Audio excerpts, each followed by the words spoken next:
And good evening, and welcome to another week of Education Matters with Jim O'Connell. I'm very happy to have you join us. There's a call-in number if you're watching this live. It's live on Tuesdays at 6 p.m. So it's now the 27th of March, and as many of you know, this show is repeated a number of times during the week, and it's available at any time online at IPM Nation or through YouTube, where you can see past episodes if you care to do so, etc. So it's usually up a couple of days after it goes live here on Tuesday. It's up on the internet. So the call-in number here, if you're live, is area code 603. It's 640-3091. So that's 640-3091, and we'd love to have you. Chirp in. You don't have to agree with me. You don't have to fight with me either. We'll try to avoid that, but I'm happy to hear people's opinions about education more broadly or narrowly here in Manchester. We are into the heart of the education the budget season, and so there was a school board meeting last night, which I'll get into in a little bit, and then on tomorrow night, Wednesday night, relatively newly minted mayor in Manchester, Joyce Craig, will be presenting her first budget to the at City Hall tomorrow night. I don't have the exact time, but I'm sure you'll be able to find it online. So I'm very interested to see that budget and to see what Mayor Craig is going to propose.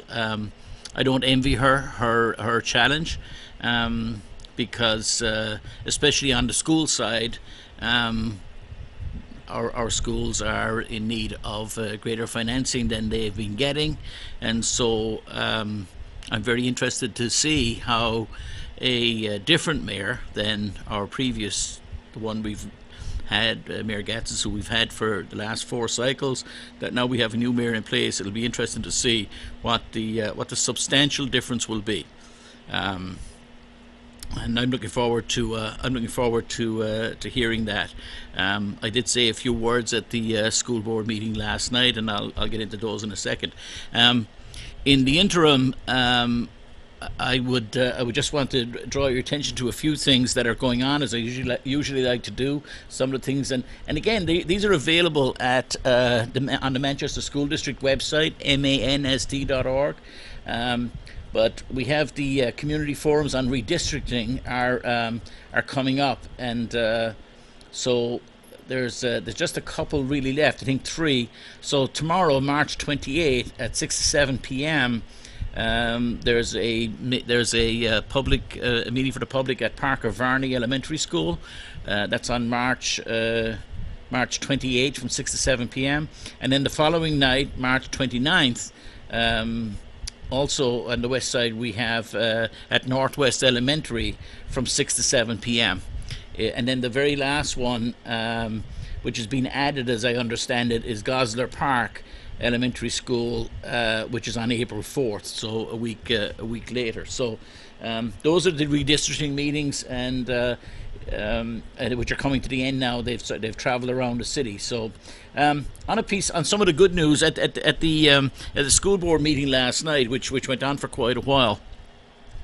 It was interesting. There were a lot of students there getting awards for numerous things, and it was just wonderful to see so many students. That there was a big group of young men and women, and it was nice to see that it was both men and women doing a STEM thing, which is robotics. So the robotics team at Memorial was there to get an award because they had. I'm sorry, I don't have the exact details, but I think I know that they're going to be representing the state of New Hampshire at the New England regionals, and they've won the state competition. And so, as Mr. Adamakos, the principal of Memorial High School, pointed out, the very first robotics group was started at Memorial, I think more than 20 years ago. So so kudos to them. Great stuff. Now there was another young lady who got an award last night from Memorial also, who and I'm reading it off the website here. It says Manchester Memorial senior Madison Elgner is one of only 6 students from New Hampshire to be awarded the National Gold Key in the Scholastic Art Awards competition. She received the honour in the design category for a piece called Berta McCracken. Madison also received the National Silver Key in photography for a piece called Fake. There were over 2,500 entries in this year's New Hampshire Regional Scholastic Arts Awards competition from all over the state, and about 235 of which received a regional gold key. All regional gold keys are sent to New York City for national adjudication. 19 works from New Hampshire received the national silver keys, and only 6, and she's one of the 6. This wonderful artist, young budding artist from Memorial, is one of the 6 from New Hampshire who received that honor. So kudos to her.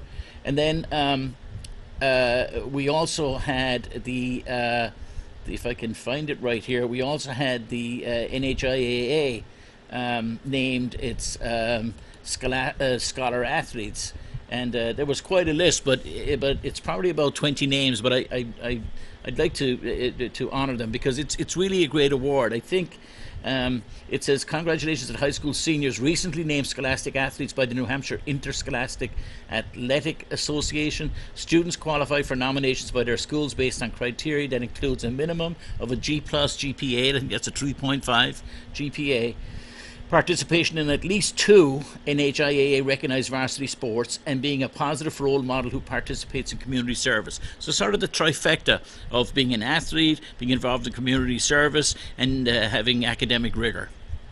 And we can't see, the fact that our schools, despite all their challenges, the fact that our schools continue to produce high caliber students who are capable of representing us and our society and our community wherever they end up going in the world, and hopefully some of them or many of them will find a home long term in New Hampshire, and we can stop the bleed of young people going beyond New Hampshire and especially outside of Manchester in order to set up their lives. But let me start with West High School. There are 4 at West High School, and they are Dominic Gerard, Mackenzie Asprey, Leia Hodzik, and Favor Alejo.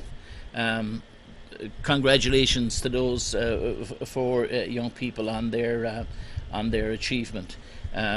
And I know that not that I'm sure school board member Gerard would want his son singled out, but I would note that Dominic Gerard got a number of awards last night. One of them being this award, and another award, a Presidential Scholar Award. So kudos to him and to his peers. Memorial High School, there's Lan Bui, Melanie Prezu, Sydney Robinson, Zoe Stamoulis, Hannah Trottier, Gresham Connors, Eric Langley, Connor Lyons, and Jordan Trombley from Memorial High School. So congratulations to them.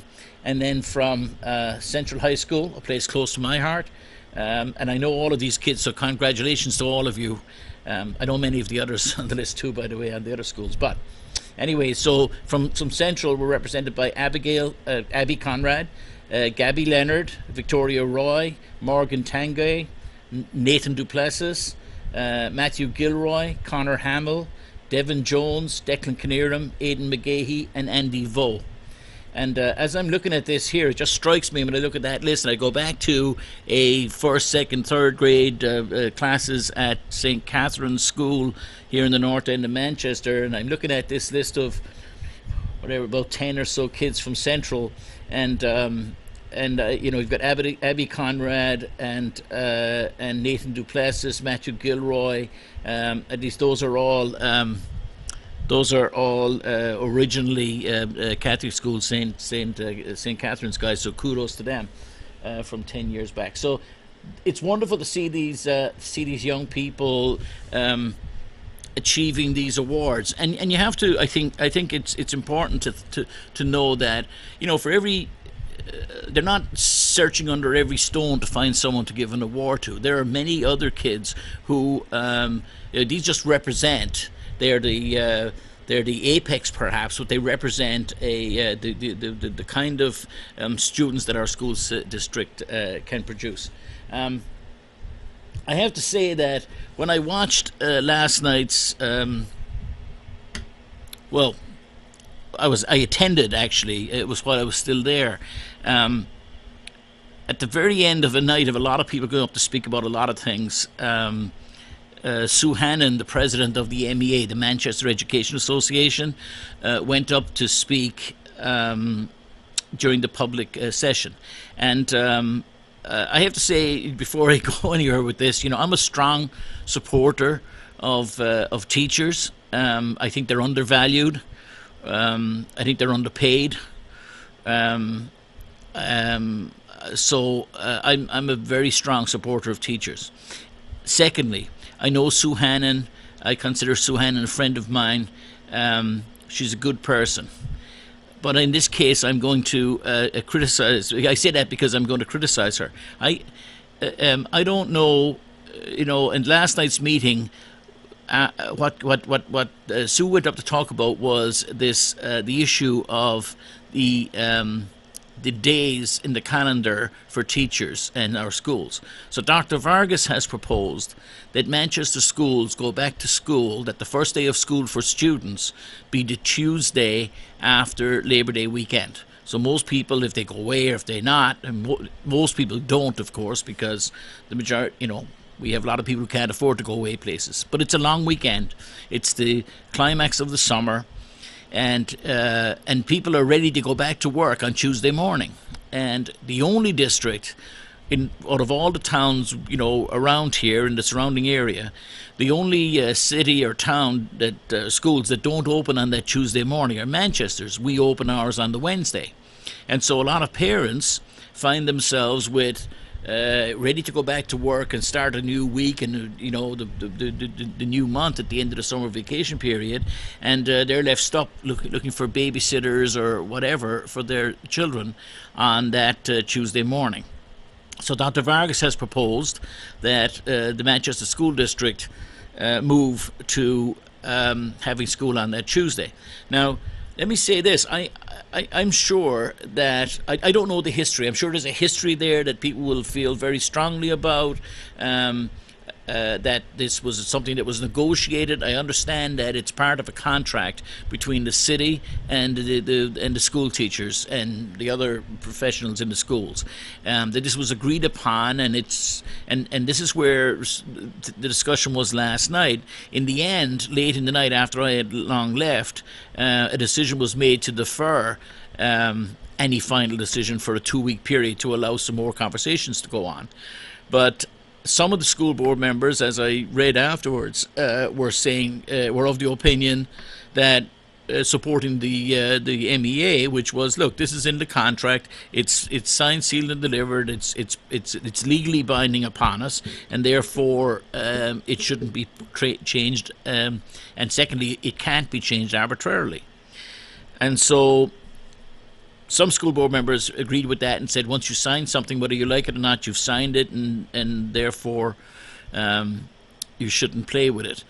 I found it unfortunate, not knowing the merits fully, and I have invited Sue Hannon to come on here over the coming weeks. I invited her for the last couple of weeks, actually, to come by, and she's trying to find a time when she can be here on a Tuesday night, so I expect her to be here shortly. But I just found it strange that the teachers came to the table last night to say, no, we won't, or no, we can't, or we're going to draw a line here, we're not going to change that Tuesday thing. Now, I'm sure they have a rationale for it that goes beyond, it's in the contract, therefore we can't touch it. I really disliked the argument, which was, it's in the contract, therefore we shouldn't touch it, and we bargained for this, and this is where the bargain came out, and it's part of it. I just so dislike, if the bargain's not right, then the bargain should be fixed. There are quid pro quos that can happen. I'm sure there are things that teachers would like to have, most importantly, reasonable pay and reasonable benefits and reasonable conditions. but I think she missed she sort of missed an opportunity to say, well, let's go forward and discuss it, because coming before the people, you need the support and the sympathy and the understanding of people. If you're not going to explain your case beyond saying it's just that it's in the contract, if there are some extenuating circumstances, well, then fair enough. But I'd be so bold as to offer advice and say what I would have said. What I would have said was, after a night where the chamber was packed, there were lots of people there, lots of young people went up and were given awards for art and science and student athletes and all that stuff. And it was representing, we had students go up to the Pledge of Allegiance, so lots of schools across the city were represented there. Many of the principals were there. It would have been a time for the MEA to go up and if it were me, I would have said, look, I was going to come here tonight to talk about the issue of the changing of the day in the contract, but I'm not going to do that. This is what I'm going to do. As the president of the teachers in the city of Manchester, I want to identify myself with the young people who have been given awards here tonight. That you, the 14 members of the school board, should be aware that these wonderful young people are an example of the students that we work with every day. And the reason why they've achieved the things that they've achieved, credit goes to their parents and credit goes ultimately to them. But as their teachers, we're part of making them the young people that they are today. And look at them, and look how proud we should be of them and the things that they've achieved. Not just getting in that night's example, not just local recognition, not just recognition from their schools. By the way, there was a city geography bee person who was given an award, a city spelling bee award at middle school level. I would have reflected on that and said the reason why the teachers in Manchester ought to be given a proper consideration is because look at the wonderful work that we do. And I'll come back next week and we'll talk about the hours or something. Instead of that, there was a clang, there was a jangle, there was a crunch of edge to, we're holding the line on the day, let the discussions go whatever way they like, but our executive, and she talked about her executive, had decided to draw a line in the sand on this. And I'm thinking to myself, wow, if that's what you really want to have, if that's going to be your battle, I don't know if it's going to be the Somme or Little Bighorn, but be careful where you pick your battle lines. And as a strong supporter of teachers, I thought it was a discordant note. I would note that the teachers' contract is up for renewal. There's no money in the budget, at least as I understand it. We'll find out more tomorrow night when Mayor Craig presents the city budget. But in the one being presented from the school board to the board, mayor and alderman, that budget that was presented to the board, mayor and alderman for their review would actually involve cuts, and we'd have teacher reductions. And that's teacher reductions based on no cost of living increases for our teachers in the city going into next year. So as I understand it, by the end of this current year, the current contract comes to an end, and there is no plan right now to give our teachers a cost of living increase. And remember, if the cost of living goes up by 3%, then not getting a 3% increase means you net effect you get a 3%. You're getting a 3% reduction. So the teachers, I think, are going to need all the friends they can get. I hear that well, again, I'm out of my league when it comes to talk about these issues around the contract for firefighters and other people, because I don't claim to understand it all, and I haven't studied it. But I know that firefighters in the city are looking at doing some protest or informational protest or informational picketing or whatever way they're terming it, starting this week, to bring their pay and conditions to make people aware of them. And so it's a difficult climate. And I've said, what teachers need to lead with is explaining to the members of the public that here's the wonderful work we do. We're the people who you hand your children off to. We're the trusted person at the top of the driveway that you hand off little Mary or little Johnny to on any given morning. We're the people when your kid gets into some difficulty who are there to help them. We're the kids we're the guys and women who, when your child has got mental health issues or socialization issues, etc., well beyond just academics, we're the ones who pick up the slack and look after all of that. I'd be pressing that and talking about the great work that we do, and not starting off, or at least appearing from the outside to be starting off by drawing lines and saying this is where we are. I'm going to leave that for a minute and talk about something else. I brought a couple of signs. Here we go. Enough is enough. Right? Basta. Assay. These are signs from this weekend's March for Our Lives. The March for Our Lives in the neighbourhoods or in the cities around the state. Here's another one here. This is The Time Is Now. Ya es hora. And Leia se kione ya. I know I might be mangling that. But let me see if I can get that. There we go.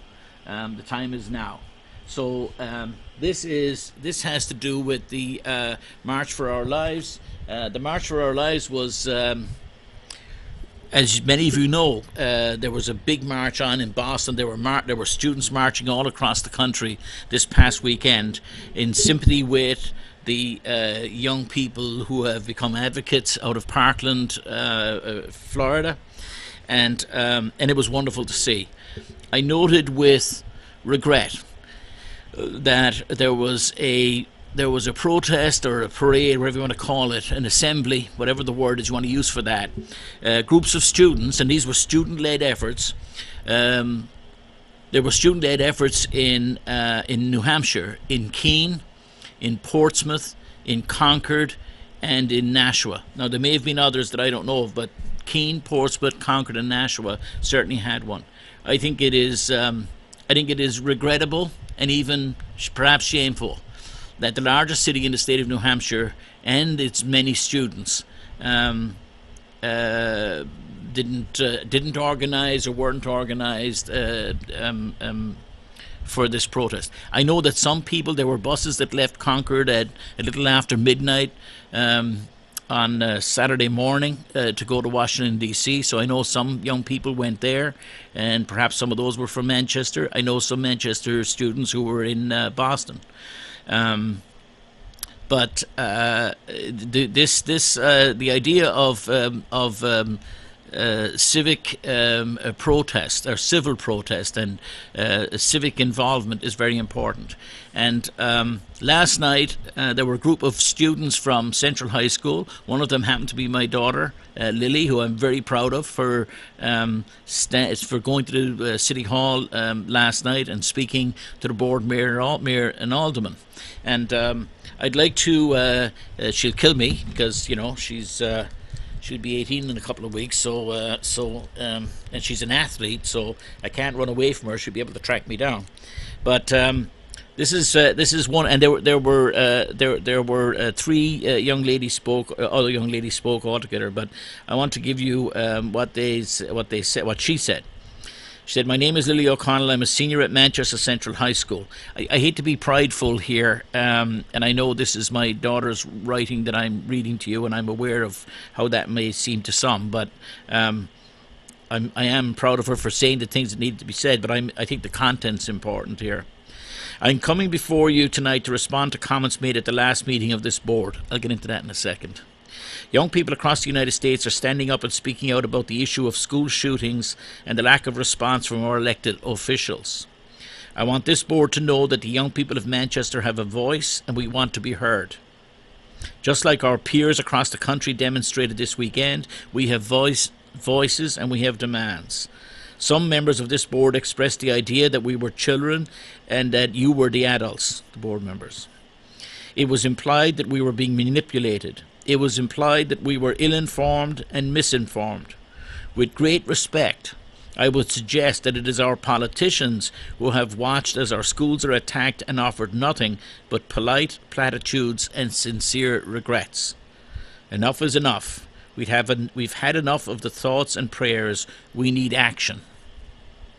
The history of our great nation is littered with acts of civil disobedience, from the Boston Tea Party to the marchers in Selma, from the bravery of Rosa Parks to the defiance of the Little Rock high schoolers.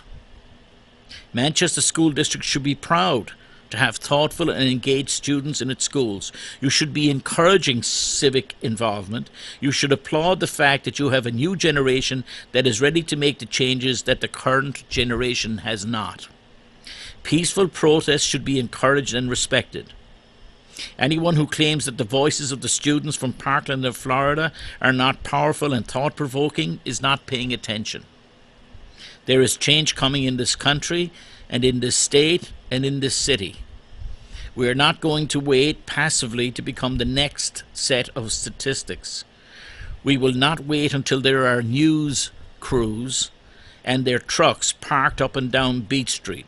We want our politicians to stand up and fight for the safety of our schools and for our rights as student citizens to be heard.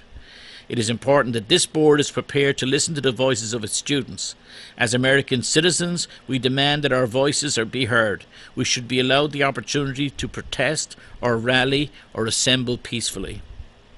By participating in these marches and walkouts, we are letting the students in Parkland, Florida know that we see you, we hear you, we feel for you, we understand you, and we stand with you.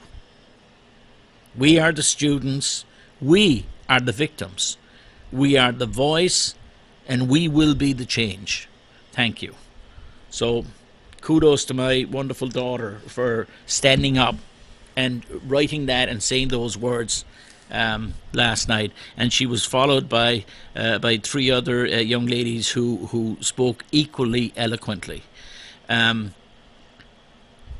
It was in response to what happened at a school board meeting 2 weeks earlier, when school board members were they may not have intended to be. I don't know. I can't read inside people's heads. But what came across was they were condescending, maybe even belittling.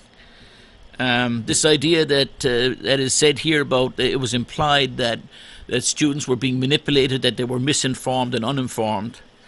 One school board member thought it was a good idea that they should be taught, that we should use it as a teaching moment, but the idea of teaching it was to bring in outside groups to explain to the young people the different facets of the argument. And so yes, have some people there from the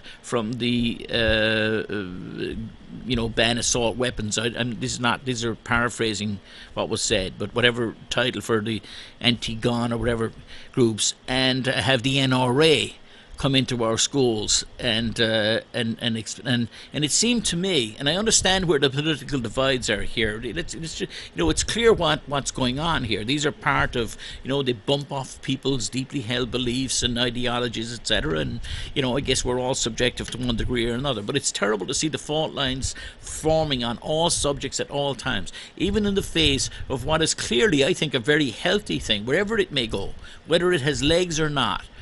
There's a very healthy thing. It was great to see thousands and thousands and thousands of students, young American citizens, the next generation, away from their televisions, away from their Apple iPhones, away from their iPads, and marching on the streets and demanding change and action and engaging in civil discourse.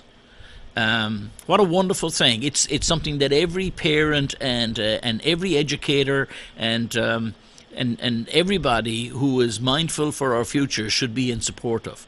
Now, that doesn't mean you're going to agree with everything that each one of these students is going to have to say. I don't think they speak with a single voice on all topics at all times, but they clearly want change. That's the first thing. I think as you go down the path towards change, you get some diversion, some diversity of opinion as to what that change may be. What are safe schools? How do you do that? So to hear so much resistance from members of our school board was problematic. Secondly, this quasi attempt to codify and to control and to manage and to corral and to limit or even extinguish the ability of young people to protest. You know, it's no protest if you have to ask for permission to protest. That's not a protest. That's something organised by others. Now, I live in the real world, and I understand the constraints, and I understand that the school district can't give its imprimatur to something if it has no control over it. But in the end, the whole power of a protest is to actually protest. And so there is a date coming up. It is the anniversary of the Columbine shootings, which is coming up on April 20th. And there's a proposed walkout or protest to happen on that day. I believe it's on a Friday, and we'll see where that goes. On the disappointingly. The last weekend, which was the last protest day, which was the 14th, I was very disappointed that Central High School didn't recognise the event at all.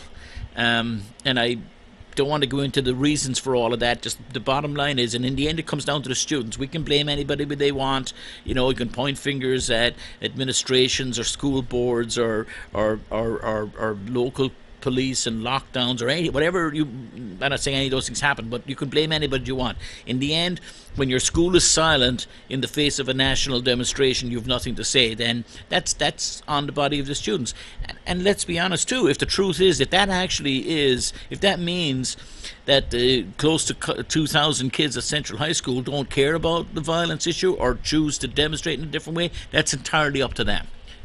We can only read what we see from the outside. The whole point is that people like me don't control this, or school boards don't control this, or administrations don't control this. But if it's student-led, then it's truly student-led.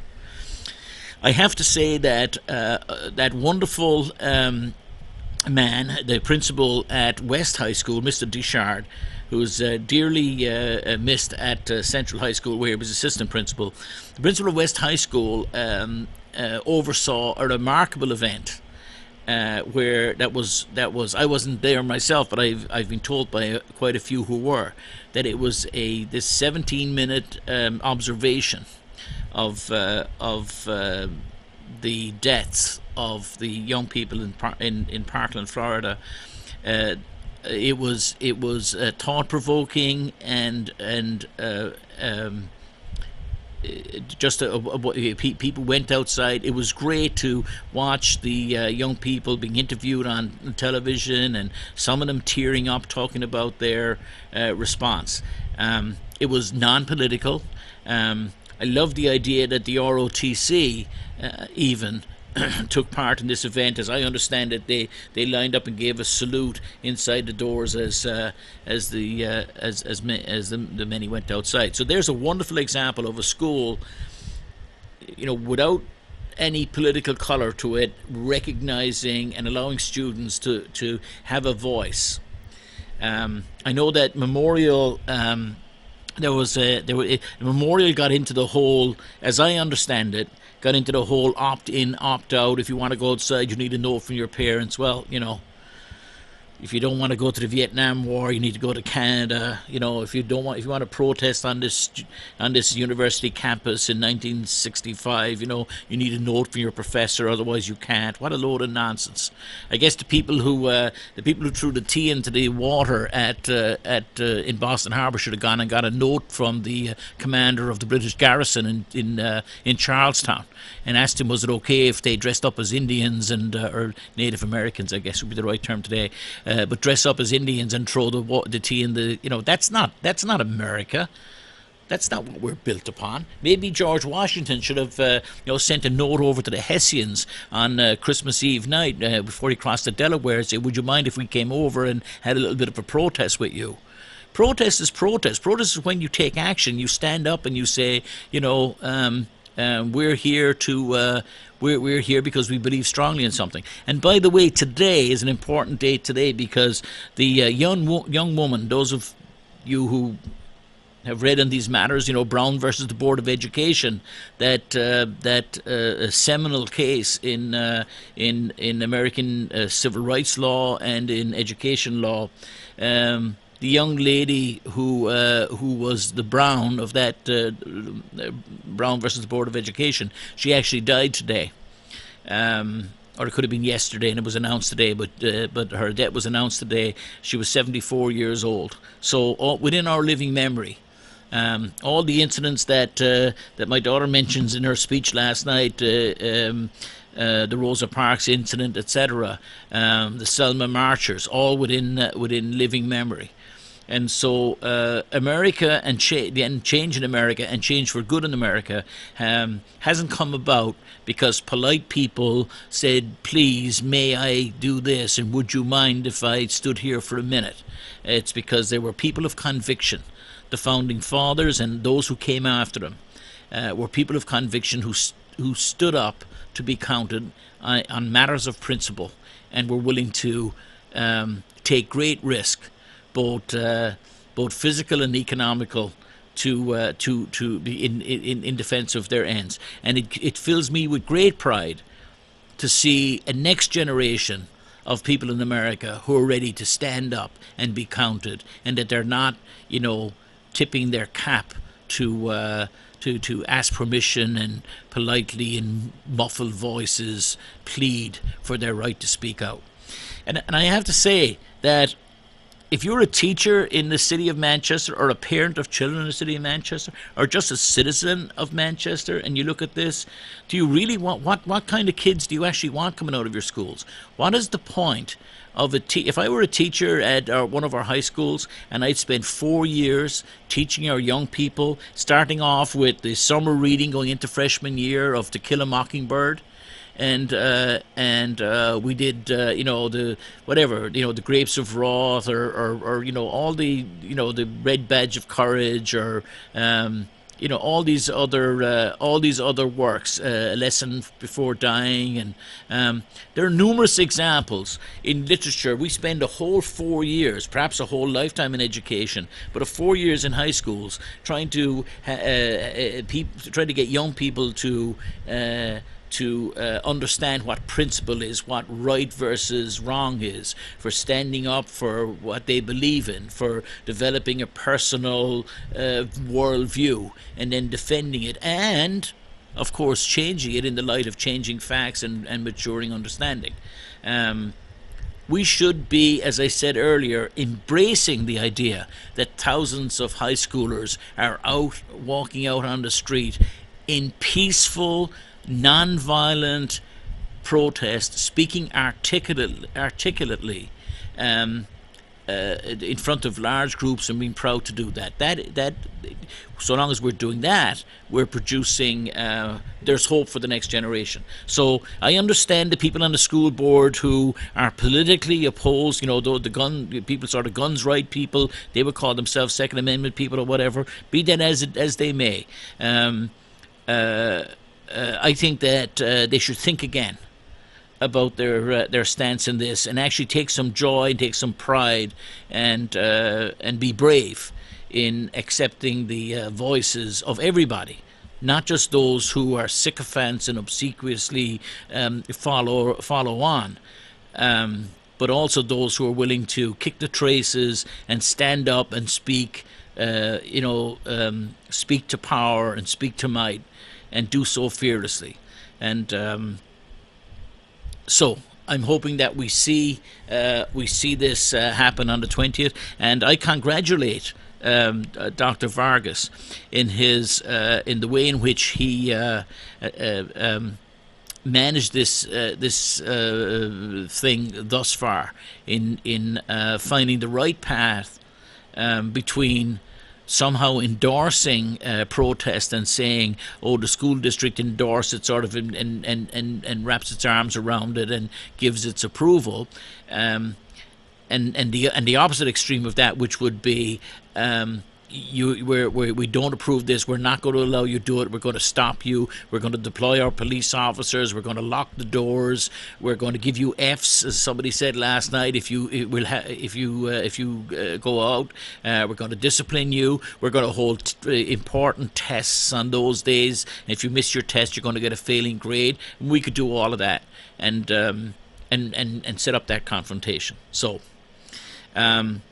In the face of, going back to my friend Sue Hannon again, in the face of those speeches that were given last night by those young people from Central High School talking about their wish to be heard, all the student athletes who had demonstrated proficiency and excellence in so many ways, all the academic accolades that were given to people, after a long, perhaps an hour or more of that, to sort of come in, and the one word we hear from the teachers' organization, the teachers' union, is we want to talk about the extra day, and we decided we don't want to ship. We're going to draw the line in the sand on this. It was picking the wrong time, the wrong place, the wrong date, and I think just like the school board members who didn't want to allow students to have freedom of protest, I suggest they think again. I think that the teachers' union, the MEA, and its leadership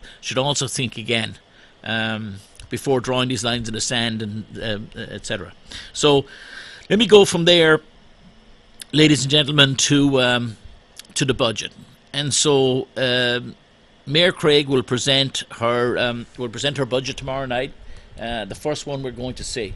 I don't have any special, I'm just glancing here a second, I don't have any special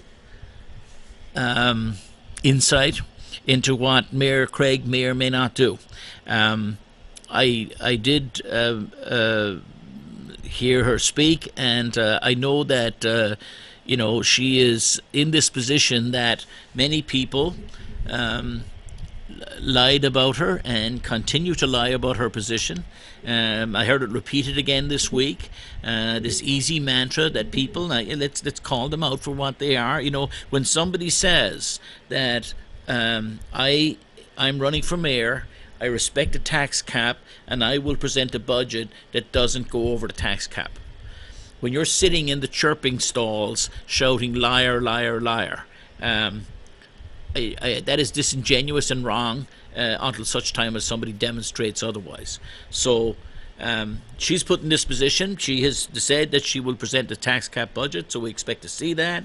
I understand, though, that she also is fully aware that our school district, especially our school district, is in need of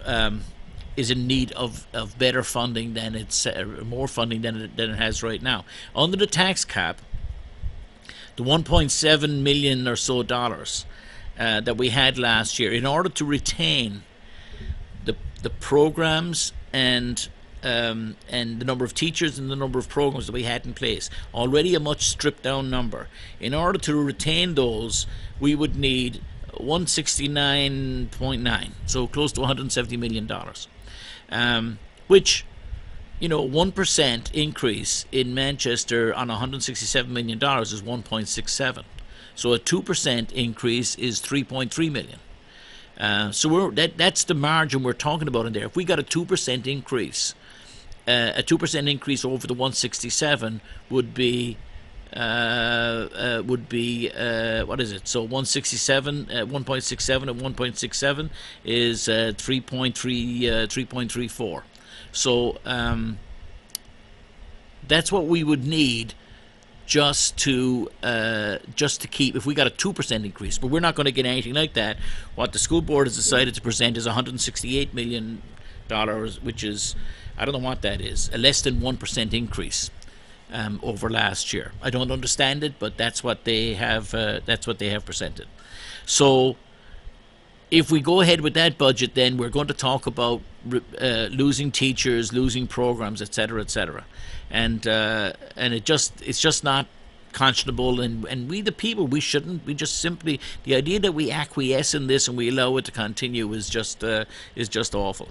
I've put it to the school board members, as I said to the board mayor in Alderman the week before, and I said it to school board members last night. this is not, they didn't, I'm sure that all 14 of them, when they ran for to be members of the school board in Manchester, it wasn't their intention to oversee its downsizing or to manage it as it limped into mediocrity. I'm sure that, and knowing them individually, and I know most of them pretty well, I think, or reasonably well, and I think it's true of all of them that all school board members would like to are there because they want to do their best for the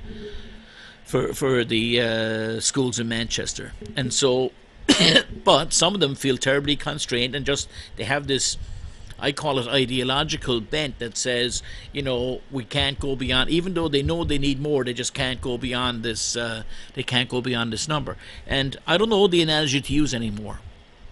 I talked about last week that if it was the fire department and we had fire trucks that were rusted out and they were the worst fire trucks in the state of New Hampshire, we'd find a way, some emergency funding, and we'd say we got to buy some new fire trucks.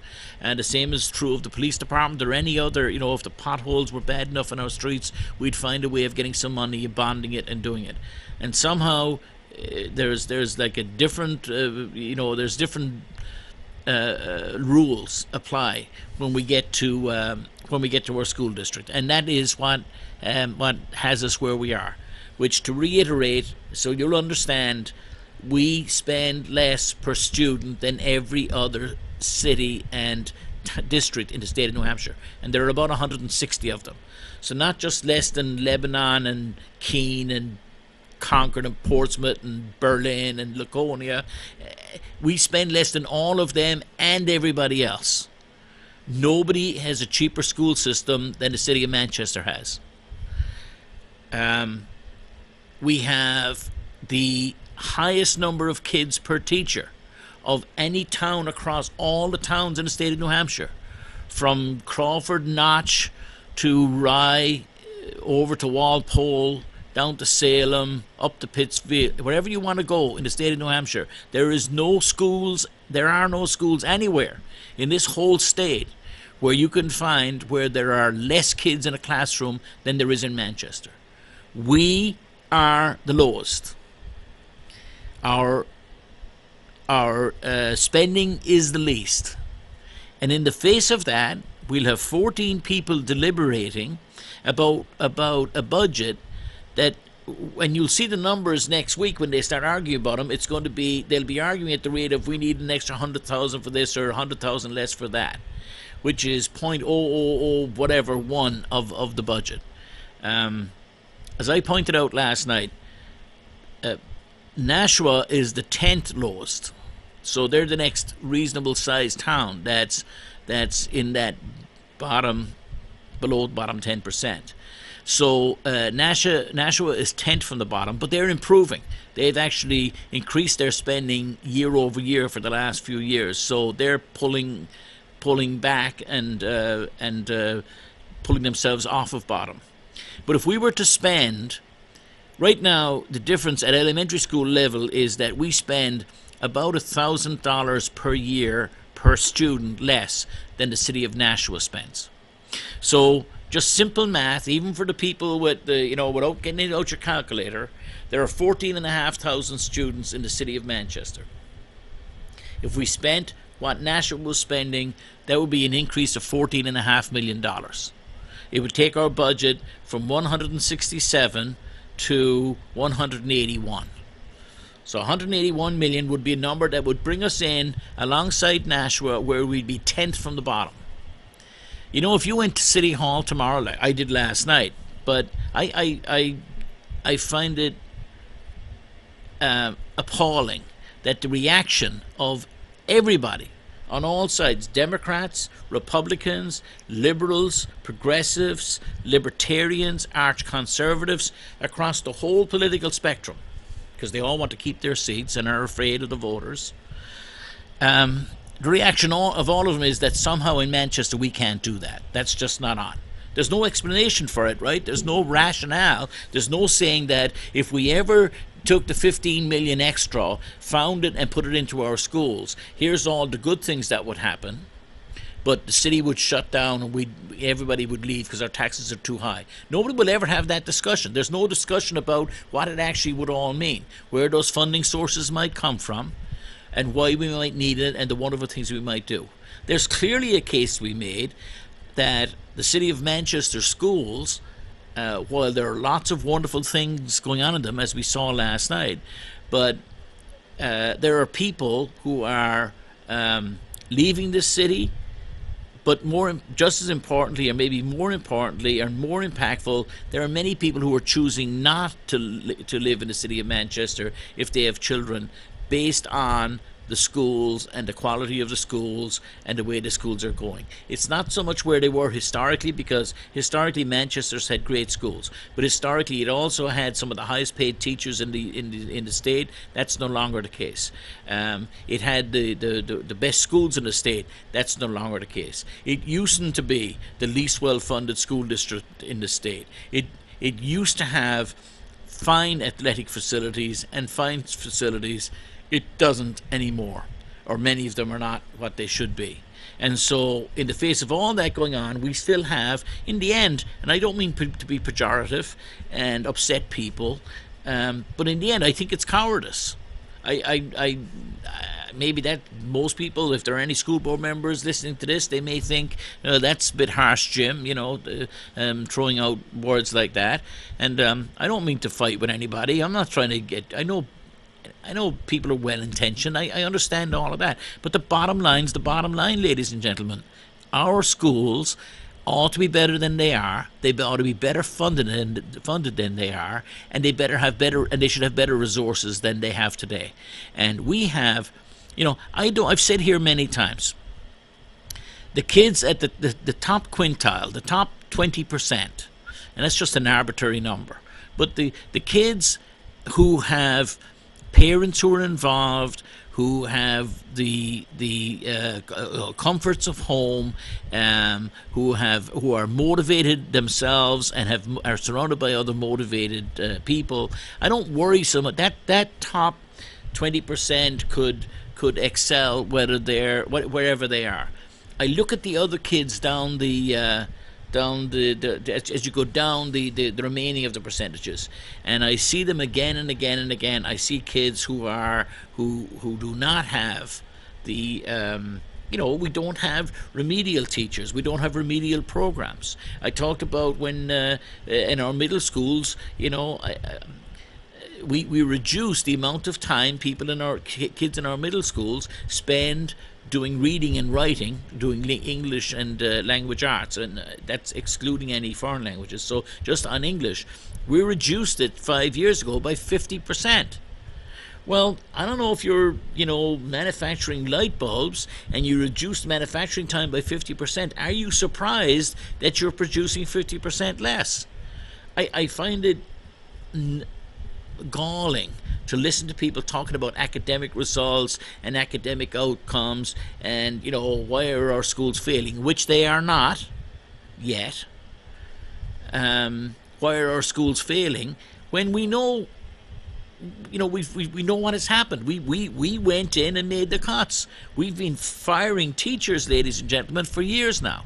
Now, a year that we fire 164 becomes a big deal, but then it's all forgotten. We bake it into the cake, and now we start from that new paradigm the following year. So the fact that we go from 42 kids in a class back at Hillside 5 years ago, the fact that we're now at 32, we're all supposed to be very happy about that.